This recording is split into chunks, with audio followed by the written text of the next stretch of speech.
Om Shanti.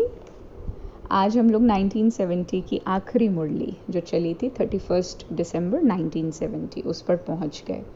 And trust me, आज की मुरली में बाबा का जितना ज्ञान का बात है, जितना बाबा समझ देता है, उसका एक समराइज्ड फॉर्म, मतलब आइंस्टीन ने एक बार कहा था, if you don't explain it well, अगर आप इस चीज़ को बिल्कुल सिंपल वर्ड्स में एक्सप्लेन नहीं कर सकते किसी भी बात को, so you don't understand it well. If you can't explain it simply, you don't understand it well.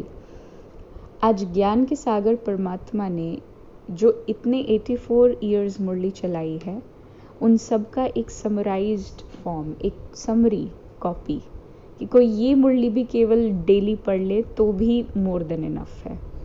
और आज की मुरली है अमृत वेले से परिवर्तन शक्ति का प्रयोग। आज की मुरली में स्वरूपों का रिमेम्बरेंस करा दिया बाबा ने, मैं कौन मेरा कौन बता दिया, अपने साथ सर्व संबंध बता दिए, दिन भर क्या करना है, किस स्मृति से करना है ये बता दिया, सहज योग की सच्ची परिभाषा बता दी, कौन सी स्मृति स्वमान सदा काल के लिए रखना है वो बता दिया, सेवा का वास्तविक मीनिंग क्या होता है ये बता दिया, और वो हमारे को कितनी रिस्पेक्ट देते हैं, बाबा हमको कितना रिगार्ड देते हैं, इस चीज़ के बारे में भी बता दिया, कर्म योग के बारे में भी बता दिया। मतलब this Murli is complete package, ये एक कंप्लीट पैकेज है। सो स्टार्टिंग विथ सेवा, क्योंकि सेवा का बहुत एक डिफरेंट मीनिंग लेके चलते हैं। बाबा ने बड़ा प्यारा मीनिंग दिया। बाबा के लिए तो सेवा मतलब हर कर्म है बाबा के लिए सेवा, every action that we can think of. थोड़ा और अच्छे से समझ आ सके तो बाबा कहते हैं सेवा में चाहे किसी भी प्रकार की सेवा, चाहे प्रवृत्ति की, चाहे व्यवहार की, चाहे ईश्वरीय सेवा की। देखिए, ईश्वरीय सेवा एक अलग कैटेगरी है, सेवा एक सब्जेक्ट है जिसकी एक सब कैटेगरी ईश्वरीय सेवा है। तो बाकी सब कैटेगरीज क्या हैं?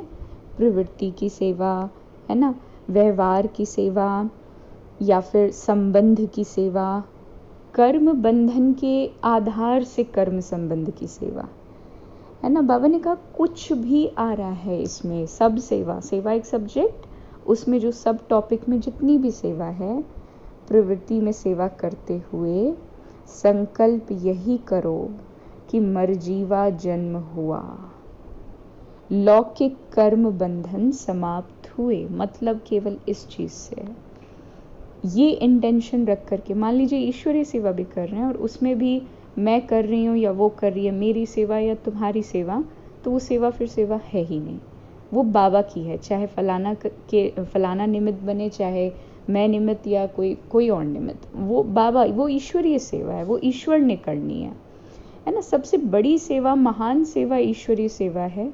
उस सेवा की क्वालिटी ही खुद में महान है।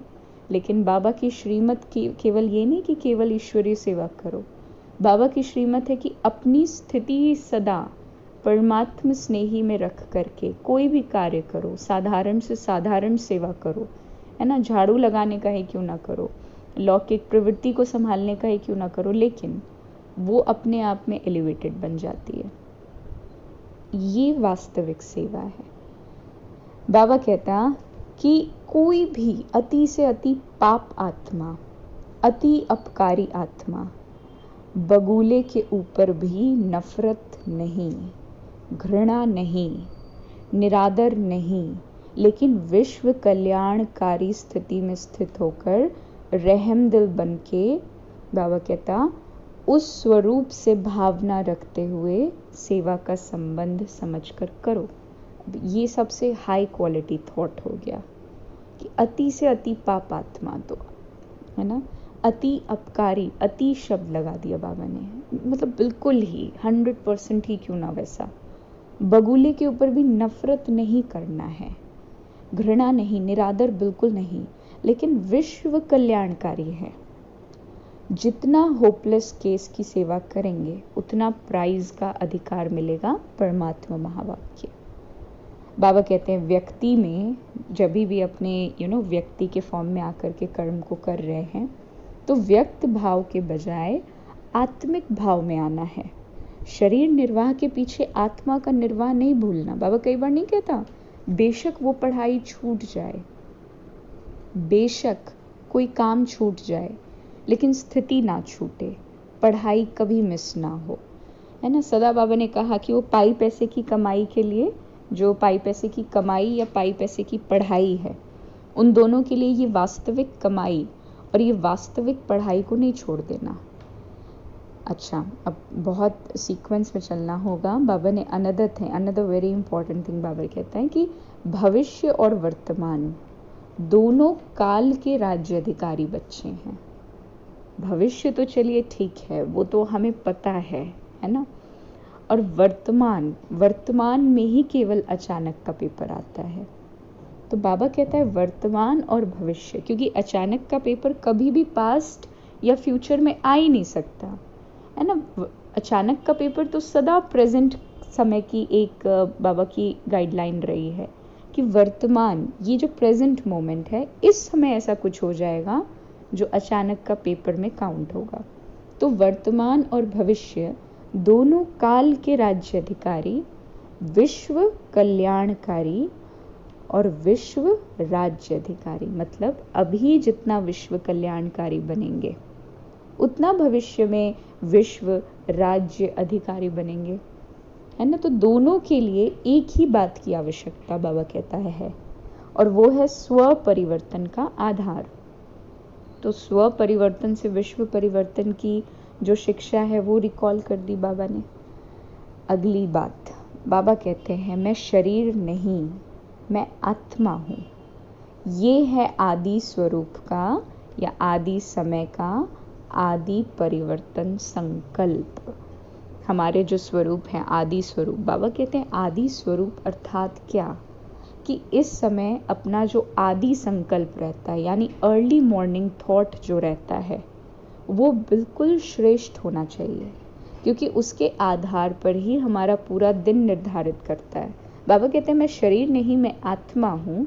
ये थॉट सबसे पहला उठते ही होना चाहिए, और वो तब होगा जब रात को सोने से पहले बाबा को पोता मेल सुना करके मैं शरीर नहीं, मैं आत्मा हूँ, ये केवल थॉट अपने आप में पावरफुल है। जैसे एक विचार दें कि आप बहुत अच्छे हैं, तो ये विचार ही अपने आप में पावरफुल आपको खुश करने के लिए है।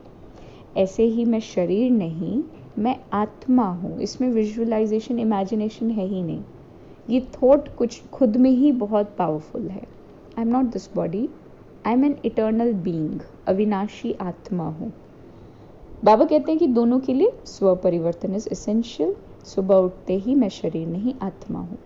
पहला परिवर्तन यही करना है कि मैं कौन, और दूसरा परिवर्तन है मैं किसका हूँ।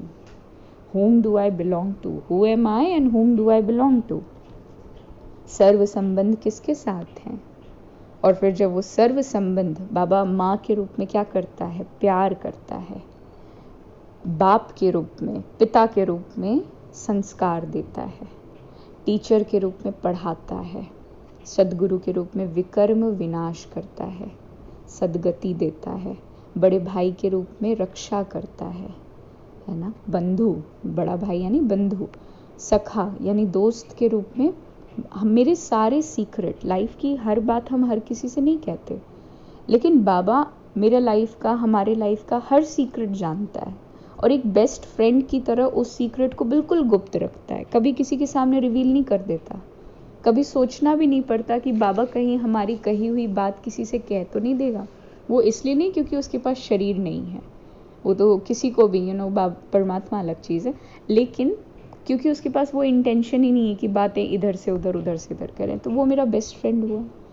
साजन के रूप में श्रृंगार रहा है आत्मा को, सर्जन के रूप में आत्मा में जो बीमारी लग गई, काम क्रोध लोभ मोह अहंकार, उसको ठीक कर रहा है, और बच्चा के रूप में हमारी जितनी चीज़ें, हम क्या कहते हैं, सब तेरा, मैं निमित्त हूँ, है ना। तो हमारी सब चीज़ों का वारिस बन करके बैठा है बाबा, उनको वारिस बना दो कि जो भी है सब तुम्हारा है। तो सर्व संबंध की अनुभूति से ही सर्व प्राप्तियां हैं, और उन प्राप्तियों के आधार पर ऑटोमेटिकली परिवर्तन है। बाबा ने कहा पहले देह का परिवर्तन और फिर देह के संबंध का परिवर्तन, है ना। ये माँ बाप, भाई बहन, सखा बंधु, ये क्या, ये देह के संबंध माने जाते हैं। आत्मा का संबंध एक ही है, पिता और पूरे विश्व के साथ भाई का। बाकी जितने संबंधों का विस्तार है वो तो शरीर में आने के बाद है ना। और आत्मा तो शांति धाम में जब है तो वो तो शून्य है, सीड है। उस समय भाई या पिता ये भी स्मृति नहीं है, बिल्कुल वो बीज ही है, बीज रूप अवस्था जिसे कहते हैं। बाबा कहते हैं दिन भर के लिए जो हमें बाबा ने बताया कि ऐसा समझना है कि मैं एक आत्मा मूर्ति हूँ और मैं मूर्ति इस शरीर रूपी मंदिर में विराजमान हूँ। मंदिर की शोभा मूर्ति से होती है, तो इस मंदिर की शोभा मुझ मूर्ति के प्रेजेंस से है। चैतन्य सर्वश्रेष्ठ मूर्ति हूँ, है ना। बाबा ने कहा और ये जो मूर्ति इस शरीर में उपस्थित है, इस मंदिर में, शरीर भी नहीं, इस मंदिर में जो ये मूर्ति उपस्थित है, ये स्वयं बाप दादा की प्रिय मूर्ति है। बाप दादा की एक प्रिय मूर्ति इस शरीर रूपी मंदिर में विराजमान है, जिस मूर्ति की माला स्वयं बाप दादा सिमरन करते हैं, जिस मूर्ति की महिमा स्वयं बाप दादा करते हैं। तो पूज्य स्वरूप की स्मृति, आदि स्वरूप की स्मृति मिल गई। अब बाबा कहता है ब्राह्मण मूर्त बन करके रहना है। स्टूडेंट, जो स्टूडेंट का रूप है हमारा, उसमें सदा ये स्मृति रहे कि जो हमें पढ़ाने वाला है वो कहाँ से आया है, कितना लंबा प्रैक्टिकल डिस्टेंस स्पिरिचुअल फॉर्म में कवर करके आया है। मूल वतन यानी शांति धाम और ये जो मनुष्य लोक है, these माइल्स अपार्ट, बहुत माइल्स अपार्ट प्रैक्टिकली। यूनिवर्स कितना ऊपर है यहाँ से, अगर रॉकेट से जाएं तो कितना टाइम लग जाता है मार्स मून वगैरह पे जाने पे। And spiritual world is even beyond that, exist करता है प्रैक्टिकली, ईथर एलिमेंट से भरपूर है, लेकिन बियॉन्ड है, माइल्स माइल्स अपार्ट है। And covering this practical distance by using the spiritual rocket, Baba spiritual rocket और स्पिरिचुअल पावर के माध्यम से इतना लंबा distance with in a second cover up करके आता है। कितनी विचित्र बात है। इसी को बाबा कुदरत कह देता है। तो कहाँ से आया और कौन आया है? कोई साधारण आत्मा शांति धाम से यहाँ पर पार्ट प्ले करने नहीं आई है, और ना ही साधारण रूप से आई है, अवतरित हुई है। और क्या पढ़ा रहे हैं? देवी देवता बनने की राजयोग की पढ़ाई। बाबा ने कहा ये स्मृति में रहे एक स्टूडेंट के स्वरूप में, ब्राह्मण के स्वरूप में। बाबा ने एक और बहुत इम्पॉर्टेंट चीज़ बताई, very very important for all of us. बाबा ने कहा कि अगर हम चाहते हैं कि अमृत वेला हमारा स्ट्रॉन्ग हो, ये चीज़ बाबा वैसे पहले भी कहे हैं, तो उसके लिए हमें दिन भर के लिए चेकिंग हमेशा रखनी है ना। और दिन भर की चेकिंग के लिए सबसे श्रेष्ठ जो बाबा का एक हमारे लिए वो रहता है, स्लोगन कह लीजिए या स्वमान कह लीजिए, कि मैं निरंतर सहज योगी आत्मा हूँ, है ना। सहज योग मतलब मोहब्बत, प्यार, एफेक्शन, सहज योग और कुछ नहीं। ओम शांति।